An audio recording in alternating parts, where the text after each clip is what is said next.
Samuel Gompers was an English-born American cigar maker who became a August labor union leader and a key figure in American labor history.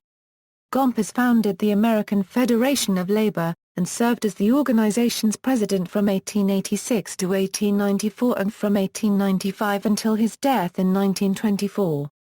He promoted harmony among the different craft unions that comprised the AFL, trying to minimize jurisdictional battles. He promoted thorough organization and collective bargaining to secure shorter hours and higher wages, the first essential steps, he believed, to emancipating labor. He also encouraged the AFL to take political action to elect their friends, and defeat their enemies.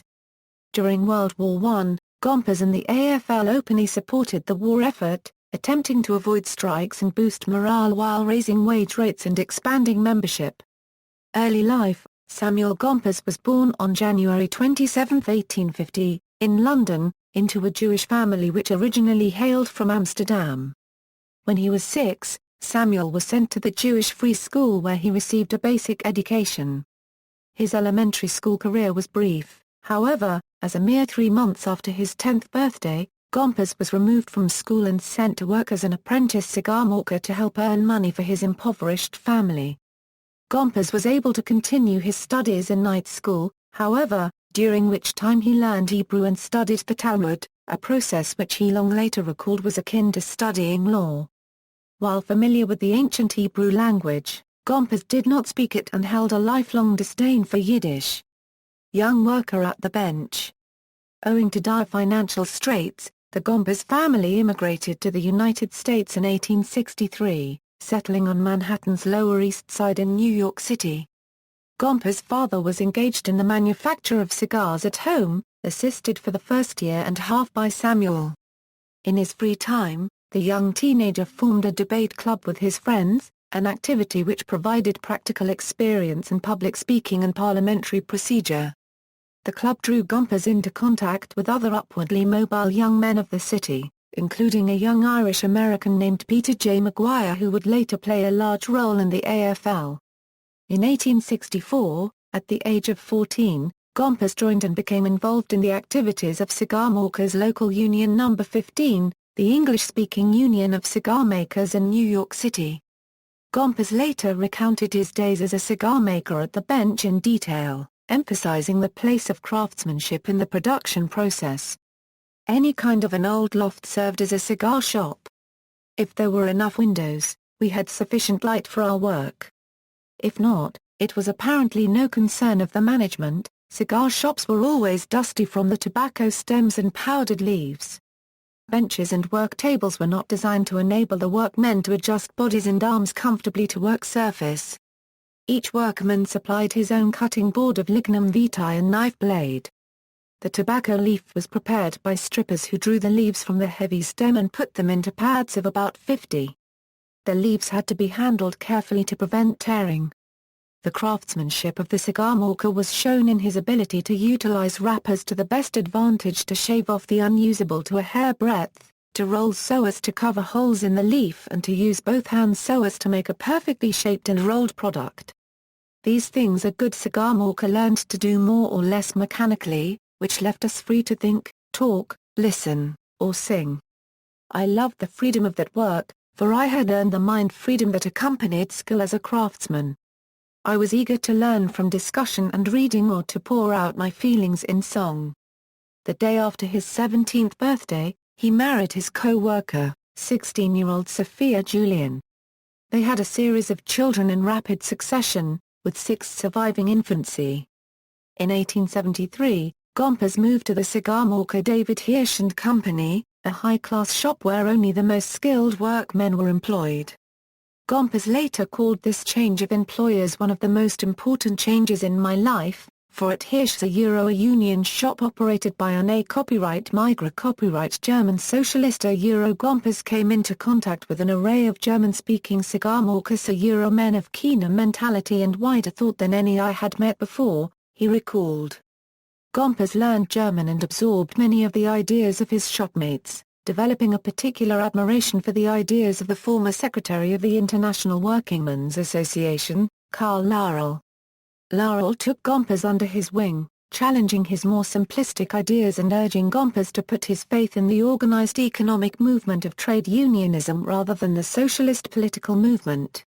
Gompers later recalled, "I remember asking Laurel whether in his opinion I ought to keep in touch with the socialist movement. He replied, 'Go to their meetings by all means, listen to what they have to say and understand them, but do not join the party.' I never did, though it was my habit to attend their Saturday evening meetings. There were often good speakers present and the discussions were stimulating. Time and again, under the lure of new ideas, I went to Laurel with glowing enthusiasm. Laurel would gently say, 'Study your union card, Sam, and if the idea doesn't square with that, it ain't true.' My trade union card came to be my standard in all new problems." Gompers complained that the socialist movement had been captured by Lassallean advocates of political party action rather than the militant economic program of Marx. He warned delegates to the 1900 annual convention that when men became enthusiastic about socialism, they usually lost interest in their union. Cigarmakers International Union career. Gompers was elected president of Cigarmakers International Union Local 144 in 1875. As was the case with other unions of the day, the Cigarmakers Union nearly collapsed in the financial crisis of 1877, in which unemployment skyrocketed and ready availability of desperate workers willing to labor for subsistence wages put pressure upon the gains in wages and shortening of hours achieved in union shops. Gompers and his friend Adolf Strasser used Local 144 as a base to rebuild the Cigarmakers Union, introducing a high dues structure and implementing programs to pay out of work benefits, sick benefits, and death benefits for union members in good standing.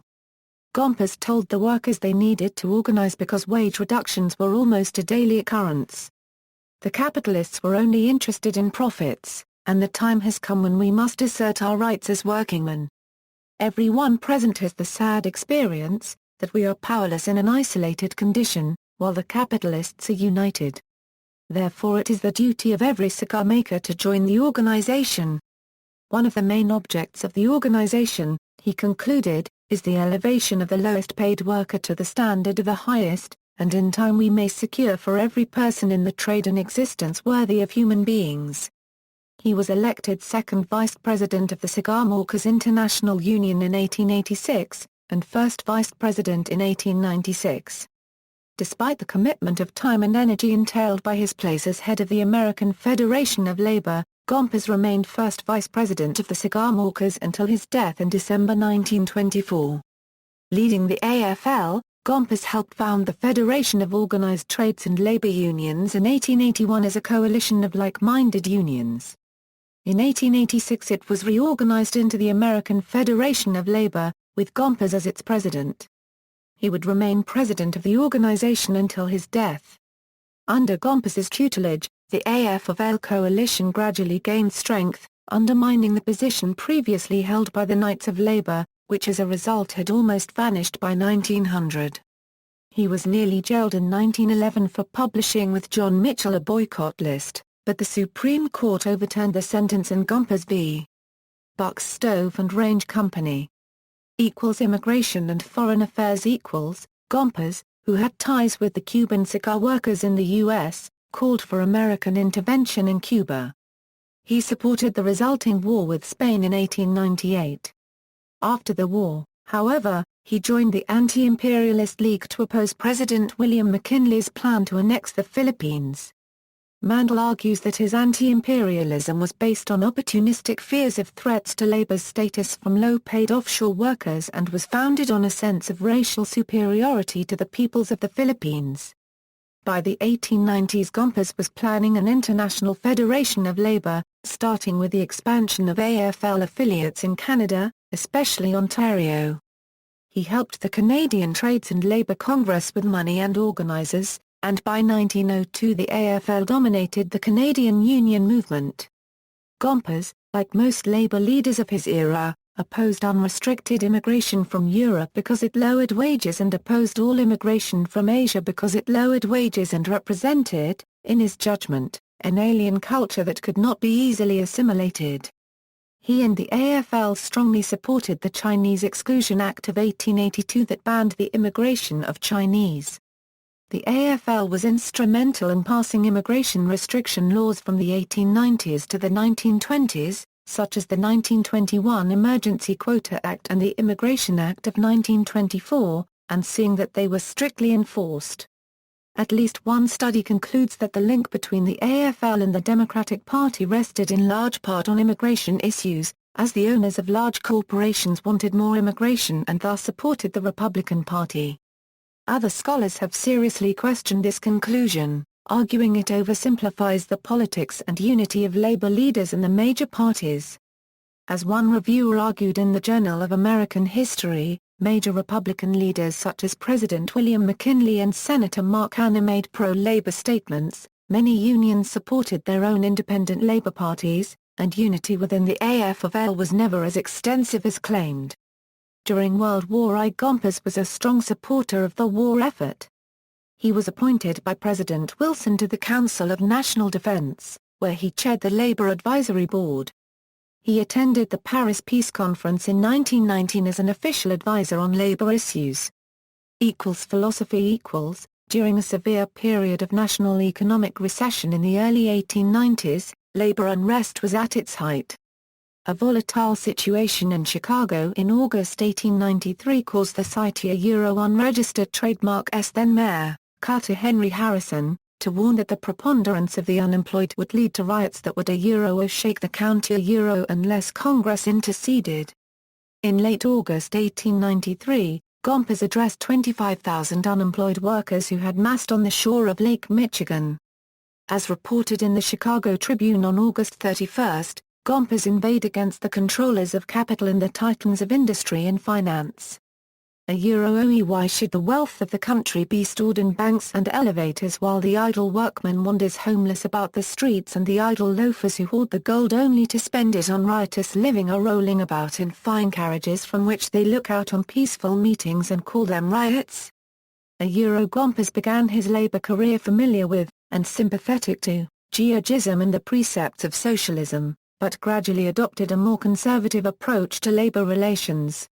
Labor historian Melvin Dubofsky has written, by 1896 Gompers and the AFL were moving to make their peace with capitalism and the American system.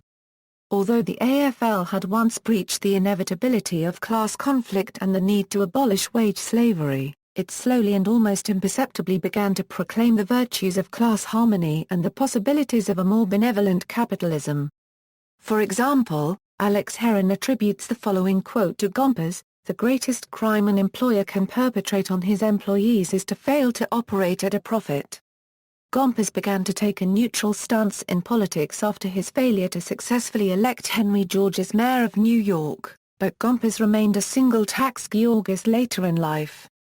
Gompers's philosophy of labor unions centered on economic ends for workers, such as higher wages, shorter hours, and safe working conditions so that they could enjoy an American standard of living, a decent home, decent food and clothing, and money enough to educate their children. He thought economic organization was the most direct way to achieve these improvements, but he did encourage union members to participate in politics and to vote with their economic interests in mind.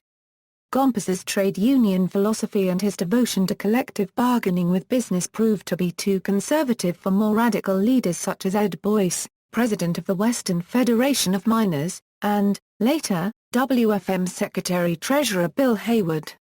In 1905, Haywood and the WFM helped to establish the Industrial Workers of the World, with the goal of organizing the entire working class. The IWW's long-term goal was to supplant capitalism with a workers' commonwealth. Nonetheless, when government abuses against the leaders of the WFM seemed too egregious, Gompers relented and offered assistance. Gompers and his AFL unions vigorously fought the IWW in the US and in Latin America, as a disruptive dual union that tried harder to destroy capitalism than to help workers.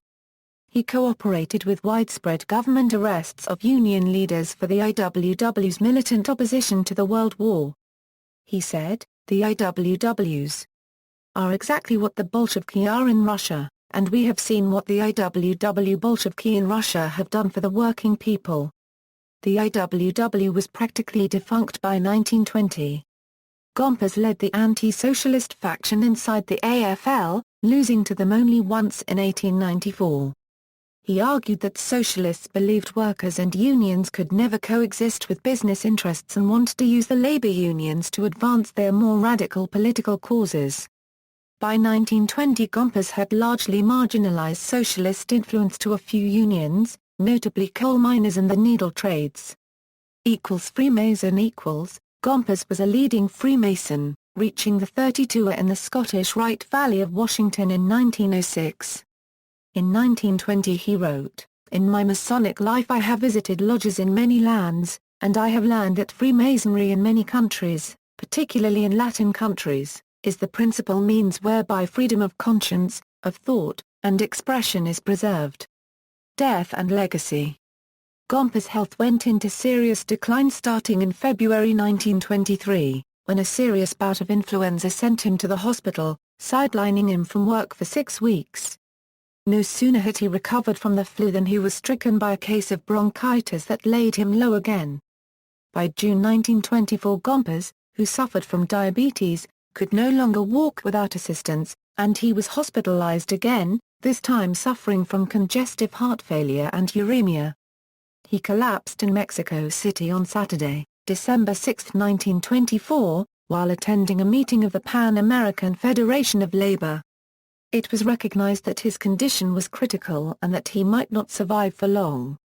Gompers expressed the desire to die on American soil, and he was placed aboard a special train and sped towards the border. Gompers was buried at the Sleepy Hollow Cemetery in Sleepy Hollow, New York. Gompers is buried only a few yards away from industrialist Andrew Carnegie, another important figure of industry in the Gilded Age. Gompers inspired later generations of labor leaders, such as George Meany, who paid tribute to Gompers as a European immigrant who pioneered a distinctly American brand of unionism. His belief led to the development of procedures for collective bargaining and contracts between labor and management which are still in use today. In practice, AFL unions were important in industrial cities, where they formed a central labor office to coordinate the actions of different AFL unions. Issues of wages and hours were the usual causes of strikes, but many strikes were assertions of jurisdiction, so that the plumbers, for example, used strikes to ensure that all major construction projects in the city used union plumbers. In this goal they were ideally supported by all the other construction unions in the AFL fold. Gompers is the subject of statuary in several major American cities.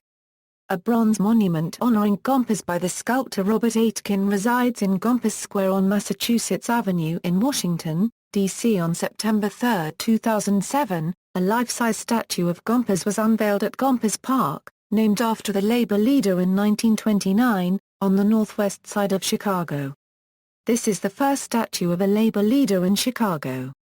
Local unions throughout Chicago donated their time and money to build the monument. Gompers also had a U.S. Navy support ship and a class of U.S. Navy destroyer tenders named for him. The Samuel Gompers Houses, a public housing development on the Lower East Side of New York, is also named in his honor. Quotes. It was difficult to organize certain black workers, because, being only half a century removed from slavery, they did not have the same conception of their rights and duties as did the white workers and were unprepared for fully exercising and enjoying the possibilities existing in trade unionism. So long as we have held fast to voluntary principles and have been actuated and inspired by the spirit of service, we have sustained our forward progress, and we have made our labor movement something to be respected and accorded a place in the councils of the Republic. Where we have blundered into trying to force a policy or decision, even though wise and right, we have impeded if not interrupted the realization of our own aims. No lasting gain has ever come from compulsion. If we seek to force, we but tear apart that which united, is invincible. There is no way whereby our labor movement may be assured sustained progress in determining its policies and its plans other than sincere democratic deliberation until a unanimous decision is reached. This may seem a cumbrous, slow method to the impatient, but the impatient are more concerned for immediate triumph than for the education of constructive development. The worst crime against working people is a company which fails to operate at a profit. What does Labour want? We want more schoolhouses and less jails. More books and less guns. More learning and less vice. More leisure and less greed. More justice and less revenge. We want more opportunities to cultivate our better natures. There are about 8 million Negroes in the United States, and, my friends, I not only have not the power to put the Negro out of the labor movement, but I would not, even if I did have the power. Why should I do such a thing? I would have nothing to gain, but the movement would have much to lose. Under our policies and principles we seek to build up the labor movement, instead of injuring it, and we want all the Negroes we can possibly get who will join hands with organized labor. And what have our unions done? What do they aim to do? To improve the standard of life, to uproot ignorance and foster education, to instill character, manhood and independent spirit among our people. To bring about a recognition of the interdependence of man upon his fellow man. We aim to establish a normal work day, to take the children from the factory and workshop and give them the opportunity of the school and the playground. In a word, our unions strive to lighten toil, educate their members, make their homes more cheerful, and in every way contribute an earnest effort toward making life the better worth living. In many instances the conduct of colored workmen, and those who have spoken for them, has not been in asking or demanding that equal rights be accorded to them as to white workmen, but somehow conveying the idea that they are to be petted and coddled and given special consideration and special privilege. Of course that can't be done. The labor movement is a movement of the working people, for the working people, by the working people, governed by ourselves, with its policies determined by ourselves. The trade union movement represents the organized economic power of the workers. Through the development, the organization and the exercise of this economic power, the workers themselves establish higher standards of living and work. Although this economic power from the superficial standpoint appears indirect, it is in reality the most potent and the most direct social insurance the workers can establish. Yes, accept his library, organize the workers, secure better conditions, and particularly reduction in hours of labor, and then workers will have some chance and leisure in which to read books. Works, 70 Years of Life and Labor, an Autobiography. In 2 volumes. New York, E. P. Dutton and Colorado, 1925. Samuel Gompers Papers. Stuart Bruce Kaufman, Peter J. Albert, and Grace Palladino in 12 volumes. Urbana, University of Illinois Press, 1989 / 2010. Other books and pamphlets Address of Samuel Gompers, before the Arbitration Conference, held at Chicago, Ill. December 17, 1900, under the auspices of the National Civic Federation. Washington, D.C. American Federation of Labor, 1901. Meat vs. Rice, American Manhood Against Asiatic Coolism, Who Shall Survive? Washington, D.C. American Federation of Labor, 1902. Organized Labor, Its Struggles, Its Enemies and Full Friends. Washington, D.C. American Federation of Labor, N.D. 1904. Essence of Labor's Contention on the Injunction Abuse. Washington, D.C. American Federation of Labor, 1908. Speech delivered October 13, 1908, at Dayton, Ohio. Denver, Carson Harper, N.D. 1908. Justice Rights Denial of Free Speech and Free Press. Washington, D.C. American Federation of Labor, 1909. Labor in Europe and America, Personal Observations from an American Viewpoint of Life and Conditions of Working Men in Great Britain, France, Holland, Germany, Italy, etc. New York, Harper Brothers, 1910. The McNamara Case. Also, an appeal for funds to secure a fair and impartial trial. N.C. Washington, D.C. McNamara Ways and Means Committee, N.D. 1911. Investigation of Taylor System of Shop Management, Hearings before Washington, D.C. U.S. Government Printing Office, 1911. The American Labor Movement, Its Makeup, Achievements and Aspirations. Washington, D.C. American Federation of Labor, N.D. 1914. The Attitude of the American Federation of Labor Toward Industrial Education. New York, C.S. Nathan, N.D. 1914. The Essence of the Clayton Law. Washington, D.C. American Federation of Labor, N.D. 1914. The Double Edge of Labor Sword, Discussion and Testimony on Socialism and Trade Unionism before the Commission on Industrial Relations. With Morris Hillquit and Max S. Hayes. Chicago, Socialist Party National Office, 1914. Labor and Antitrust Legislation, The Facts, Theory and Argument, A Brief and Appeal. Washington, D.C. American Federation of Labor, 1914.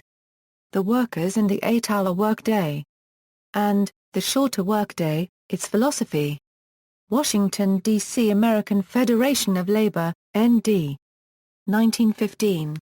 Preparedness for National Defense, an address delivered before the 16th Annual Meeting of the National Civic Federation on January 18, 1916, at Washington, Washington, D.C. U.S. Government Printing Office, 1916. America's Fight for the Preservation of Democracy, an address delivered by Samuel Gompers at Minneapolis, Minnesota, and the Declaration of Principles. N.C. Washington, D.C. American Alliance for Labor and Democracy, 1917. Address by Samuel Gompers, President of the American Federation of Labor, under the auspices of the National Security League at Chicago, September 14, 1917. New York, National Security League, 1917. Should a political labor party be formed? An address by Samuel Gompers. To a labor conference held at New York City, December 9, 1918. Washington, D.C. American Federation of Labor, 1918. Labor and the War, speeches delivered in the Canadian House of Commons, April 26, 1918 and before the Canadian Club, Ottawa, April 27, 1918. Ottawa, Government Publication, 1918. American Labor and the War. New York, G. H. Doran, 1919. Labor and the Common Welfare. New York, E. P. Dutton and Colorado, 1919. Labor and the Employer. New York, E. P. Dutton and Colorado, 1920. Collective Bargaining, Labor's Proposal to Ensure Greater Industrial Peace, with questions and answers explaining the principle. Washington, D.C. American Federation of Labor, 1920. Debate between Samuel Gompers and Henry J. Allen at Carnegie Hall, New York, May 28, 1920. With Harry Justin Allen. New York, E. P. Dutton and Colorado, 1920. Washington, D.C. American Federation of Labor, The 8-Hour Workday, Its Inauguration, Enforcement, and Influences. Washington, D.C. American Federation of Labor, N.D. 1920. Labor's Protest Against a Rampant Tragedy. Washington, D.C. American Federation of Labor, 1920. Samuel Gompers on the Kansas Court of Industrial Relations Law, Laws to make strikes unlawful will not prevent them. Washington, D.C. American Federation of Labor, 1920. Letters to a Bishop, correspondence between Samuel Gompers, President of the American Federation of Labor, and Bishop William A. Quayle, of the Methodist Episcopal Church. Washington, D.C. American Federation of Labor, 1920. The Union Shop and its Antithesis. Washington, D.C. American Federation of Labor, 1920. The Truth About Soviet Russia and Bolshevism. Washington, D.C. American Federation of Labor, N.D. 1920. Out of Their Own Mouths, A Revelation and an Indictment of Sovietism. With William English Walling. New York, E. P. Dutton and Colorado, 1921. The Fundamental Issues, Present Industrial Controversies and Expression of Vital Conflict Between Industry and Finance. New York, New York Times, 1922. Correspondence between Mr. Newton D. Baker, President of the Cleveland Chamber of Commerce, and Mr. Samuel Gompers, President of the American Federation of Labor. With Newton D. Baker, Washington, D.C. American Federation of Labor, 1923. Address of Samuel Gompers, President of the American Federation of Labor, before the Convention of the United Hatters of North America, New York City, April 16, 1923. Washington, D.C. American Federation of Labor, N.D. 1923. Articles The Limitations of Conciliation and Arbitration, Annals of the American Academy of Political and Social Science, Volume 20, pages 29-34 in JSTOR, Organized Labor's Attitude Toward Child Labor, Annals of the American Academy of Political and Social Science, Volume 27, pages 79-83 in JSTOR, Attitude of Labor Towards Government Regulation of Industry, Annals of the American Academy of Political and Social Science, Volume 32, pages 75-81 in JSTOR, Free Speech and the Injunction Order, Annals of the American Academy of Political and Social Science, Volume 36, Number 2, pages 1-10 in JSTOR, European War Influences upon American Industry and Labor, Annals of the American Academy of Political and Social Science, Volume 61 pages 4-10 in JSTOR, Labor Standards After the War, Annals of the American Academy of Political and Social Science, Volume 81, pages 182-186 in JSTOR, The Development and Accessibility of Production Records Essential to Intelligent and Just Determination of Wage Rates, Annals of the American Academy of Political and Social Science, Volume 100, pages 54-55 in JSTOR. See also Cigar Makers International Union. Footnotes. Further reading, Babcock, Robert H., Gompers in Canada, A Study in American Continentalism Before the First World War. Toronto, University of Toronto Press, 1974. Bernstein, Irving, The Lean Years, A History of the American Worker, 1920–1933. 1960.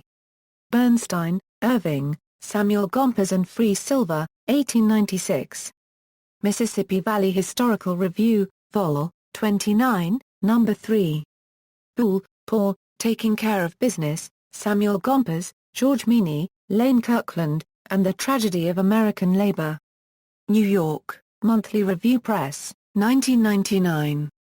Curarino, Roseanne, The Politics of More, the Labor Question and the Idea of Economic Liberty in Industrial America. Journal of American History 93-1. Fink, Gary M., ed. Biographical Dictionary of American Labor. Westport, Connecticut, Greenwood Press, 1984. Fner, Philip S. History of the Labor Movement in the United States. In 10 volumes. New York, International Publishers, 1947–1991. Green, Julie. Pure and Simple Politics, The American Federation of Labor and Political Activism, 1881–1917. New York, Cambridge University Press, 1998. Grubbs, Jr. Frank L. The Struggle for Labor Loyalty, Gompers, The AF of L, and the Pacifists, 1917–1920. Durham, North Carolina, Duke University Press, 1968. Live essay, Harold C. Samuel Gompers and Organized Labor in America. Boston, Addison Wesley Educational Publishers, Incorporated, 1987. Mandel, Bernard, Samuel Gompers, A Biography. New York, Penguin Group, 1963. Mandel, Bernard, Gompers and Business Unionism, 1873–90. Business History Review. 28-3. Mandel, Bernard, Samuel Gompers and the Negro Workers, 1886–1914. Journal of Negro History Volume 40, No. 1. Menck, Gwendolyn, Old Labor and New Immigrants in American Political Development, Union, Party, and State, 1875–1920. Ithaca, New York, Cornell University Press, 1986. Montgomery, David, The Fall of the House of Labor, The Workplace, the State, and American Labor Activism, 1865–1925. New York, Press Syndicate of the University of Cambridge, 1987. Reed, Louis, The Labor Philosophy of Samuel Gompers. Columbia University Press, 1930. Taft, Philip, The A.F. of L in the Time of Gompers. New York, Harper and Brothers, 1957. Van Tyne, Warren R., The Making of the Labor Bureaucrat, Union Leadership in the United States, 1870–1920. 1973. Whitaker, William George, Samuel Gompers, Anti-Imperialist. Pacific Historical Review Volume 38, No. 4. Archival Collections Samuel Gompers Centennial Committee Records 2 microfilm reels. At the Labor Archives of Washington, University of Washington Libraries Special Collections. External links: the Samuel Gompers Papers Project website, University of Maryland, College Park includes index to published volumes of Gompers papers. Samuel Gompers at Find a Grave, Samuel Gompers, Labor Service to Freedom. 1918 audio recording, Library of Congress, American Memory Project.